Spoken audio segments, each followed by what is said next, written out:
জান্নাতের অধিবাসীরা জাহান্নামের অধিবাসীদের একটি প্রশ্ন করবে, কিসে তোমাদের এখানে নিয়ে আসলো, কিসে তোমাদের সাকারে বন্দী করলো। লক্ষ্য করুন, সাকারের কথা আগেই উল্লেখ করা হয়েছিল, সাউসলিহি সাকার, তাই না?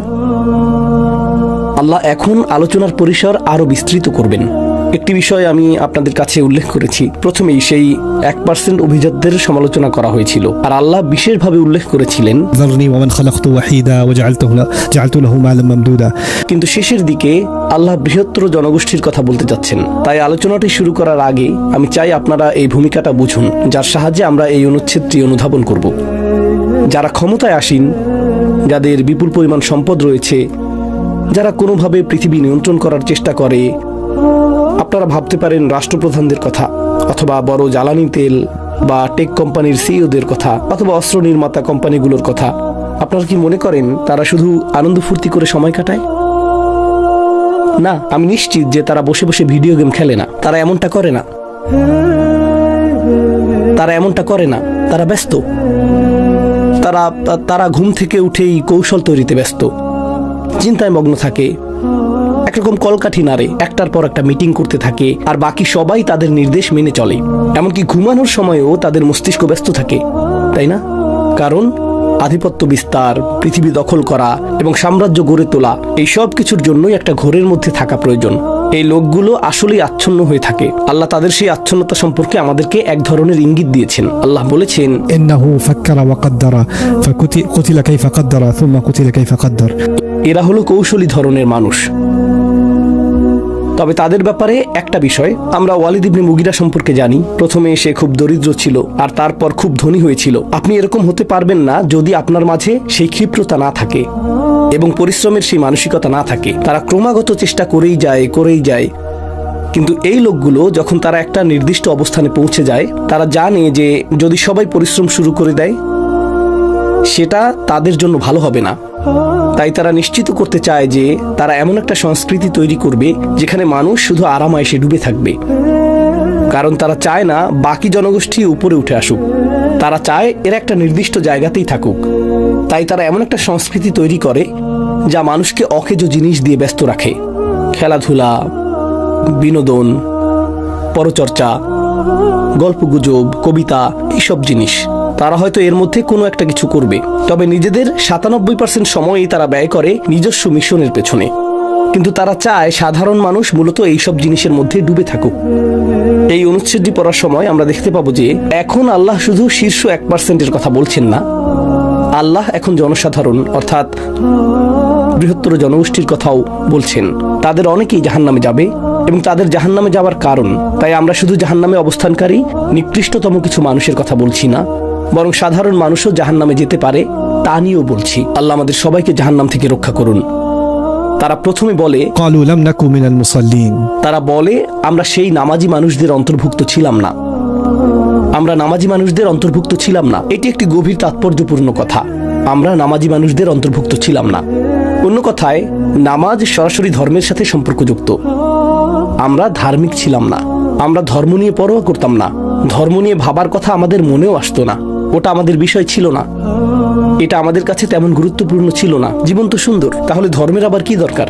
কেন আমাকে নামাজ পড়তে হবে? নামাজ পড়লে কি উপকার পাবো? আপনার জীবন যদি বিনিময় ভিত্তিক হয়, নামাজ আপনাকে কিছুই দেবে না।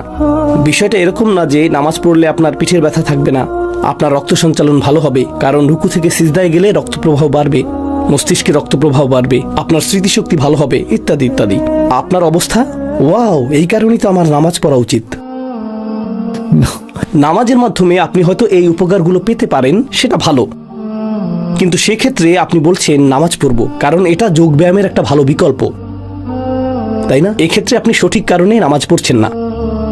তাদের ধারণা ছিল, আমি এর পেছনে কোনো যুক্তি খুঁজে পাইনি, আমরা এইসব জিনিস করতাম না, আমরা ধার্মিক ছিলাম না। তাদের বক্তব্য অনুযায়ী এটাই হলো প্রথম কারণ। কিন্তু কোরআনের দৃষ্টিতে, ইসলামের দৃষ্টিতে নামাজের উদ্দেশ্য আরো গভীর। এটা অন্য ধর্মের মতো নিছক কোনো উপাসনা নয়। নামাজের বিষয় চিন্তা করা যাক। এটা কিভাবে শুরু হয়? এটা তাকবীর দিয়ে শুরু হয়, তাই না? আল্লাহু আকবার। আর লক্ষণীয় বিষয় হলো, ইতিমধ্যেই এই সূরাতে এসেছে যে দাওয়াতি কাজের মূল বার্তা হলো রব্বাকা ফাকাব্বির। সেখান থেকেই এটা শুরু হয়েছিল।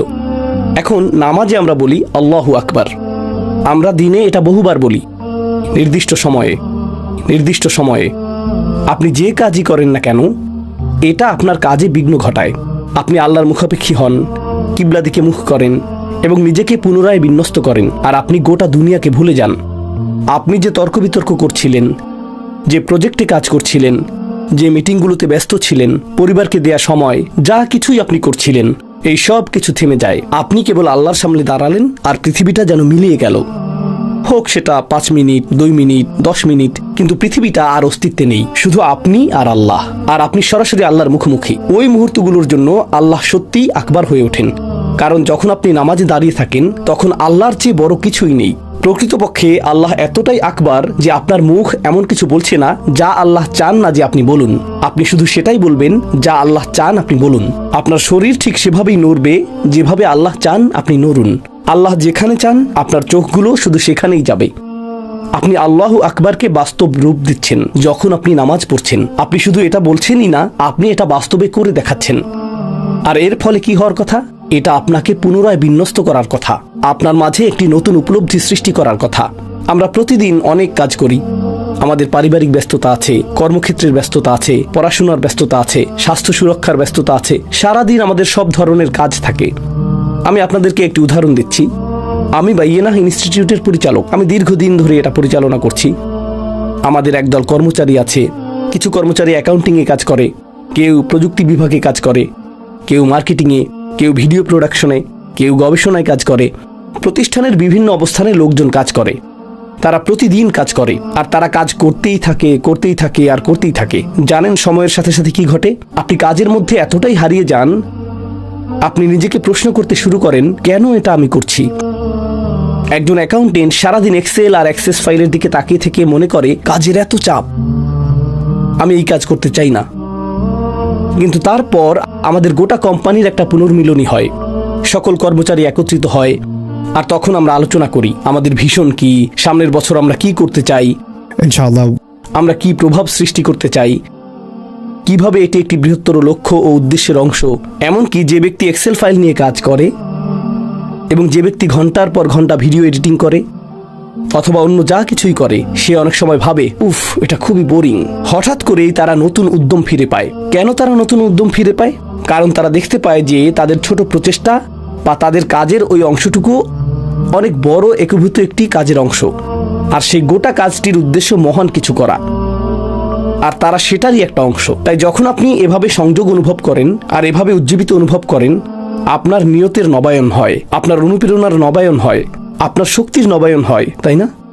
আমরা প্রতিদিন জীবন আর জীবন নিয়ে ব্যস্ত থাকি, আর আল্লাহ আমাদেরকে থামিয়ে দেন। আর আপনি আল্লাহর সামনে দাঁড়ান আর বলতে শুরু করেন, اهدنا الصراط المستقيم صراط الذين أنعمت عليهم غير المغضوب عليهم ولا الضالين। সেই দিনটা কেমন হবে? যেদিন আল্লাহ কিছু মানুষের উপর রাগান্বিত হবেন। আর কেন আমাদের সরল পথ প্রয়োজন? কারণ মালিক ইয়াউমিদ্দিন। তো যদিও আমি আজকের কাজ, আগামীকালকের কাজ করছি এবং ছোট ছোট এই কাজগুলো করছি, হঠাৎ করেই আমি থেমে যাই এবং বিচার দিবসের কথা ভাবি, সেই বড় লক্ষ্যটি, তাই না? তাই আল্লাহ আসলে প্রতি কয়েক ঘন্টায় আমাদেরকে দীর্ঘমেয়াদী বিষয়ের কথা ভাবাচ্ছেন। এটা কি করে? যদি আমরা সত্যিই নামাজ নিয়ে গভীরভাবে ভাবি, তবে আমরা প্রতি কয়েক ঘন্টায় বারবার সচেতন হই বিচার দিবস সম্পর্কে, যেদিকে আমরা আসলে ধাবিত হচ্ছি। নতুন অনুভূতি, উদ্দেশ্যের এক নতুন অনুভূতি, সচেতনতার এক নতুন অনুভূতি যে আমি একটি যাত্রাপথের পথিক, আর আমি আজও সেই যাত্রাপথে অগ্রসর হচ্ছি। আমার কাছে যে বিষয়টি আরও অসাধারণ মনে হয় তা হলো বিচার দিবস এবং নামাজের মধ্যে একটা সামঞ্জস্য রয়েছে। বিচার দিবসে আমরা দাঁড়িয়ে থাকব, নামাজেও আমরা দাঁড়িয়ে থাকি। বিচার দিবসে আল্লাহর অনুমতি ছাড়া কেউ কথা বলবে না, নামাজে আমরা কথা বলি না আল্লাহ যা বলার অনুমতি দিয়েছেন তা ছাড়া। আল্লাহ বর্ণনা করেছেন যে বিচার দিবসে ফেরেশতারা আমাদের কৃতকর্মগুলো আমাদেরকে দেখাবেন, কিরামান কাতিবিন, তারা লিখছেন। আর যখন আপনি আপনার নামাজ শেষ করেন, আপনি সেই ফেরেশতাদের উপস্থিতি স্বীকার করেন যারা আপনার কাজগুলো লিপিবদ্ধ করছেন। আসসালামু আলাইকুম ওয়া রাহমাতুল্লাহ। আসসালামু আলাইকুম ওয়া রাহমাতুল্লাহ। বিষয়টাকে অন্যভাবে ভাবুন। মনে আছে যখন আপনারা পরীক্ষা দিতেন আর শিক্ষক হলের মাঝখানে হাঁটাহাঁটি করতেন? পরীক্ষা চলাকালীন সময় শিক্ষক ঠিক আপনার পেছনে দাঁড়িয়ে আছেন। এখন আপনি শুধু পরীক্ষাই দিচ্ছেন না, শিক্ষকের শ্বাস প্রশ্বাস সম্পর্কেও আপনি সচেতন, তাই না? তিনি যদি সেখানে না থাকতেন, আপনি মাথা তুলে তাকাতেন, চারপাশে তাকাতেন, ঘাড় এদিক সেদিক করতেন। কিন্তু শিক্ষক যখন সেখানে উপস্থিত, আপনি কারণ এখন আপনি এমনকি এসব কিছুই করতে পারবেন না। অত্যন্ত সচেতন। কেন? কারণ আপনি নজরদারির মধ্যে আছেন, কেউ আপনাকে দেখছে। যখন আমরা বলি আসসালামু আলাইকুম রহমতুল্লাহ, আসসালামু আলাইকুম রহমতুল্লাহ, আপনি আপনার পাশের ওই লোকটিকে সালাম দিচ্ছেন না যার শরীর থেকে তরকারির গন্ধ আসছে। আপনি ফেরেশতাদেরকে সালাম দিচ্ছেন, আপনি তাদের উপস্থিতি স্বীকার করছেন, আপনি নিজেকে স্মরণ করিয়ে দিচ্ছেন যে আপনি নজরদারির মধ্যে আছেন এবং আপনার আমলনামা লেখা হচ্ছে, আর আপনি যা কিছু করেন সব নথিভুক্ত করা হচ্ছে। প্রতিটি নামাজের শেষে আমরা কি সেটাই করছি না? আমরা ফেরেশতাদের দেখতে পাই না, আমরা এই ফেরেশতাদের দেখতে পাই না, কিন্তু জানেন মালিক ইয়াউমিদ্দিন,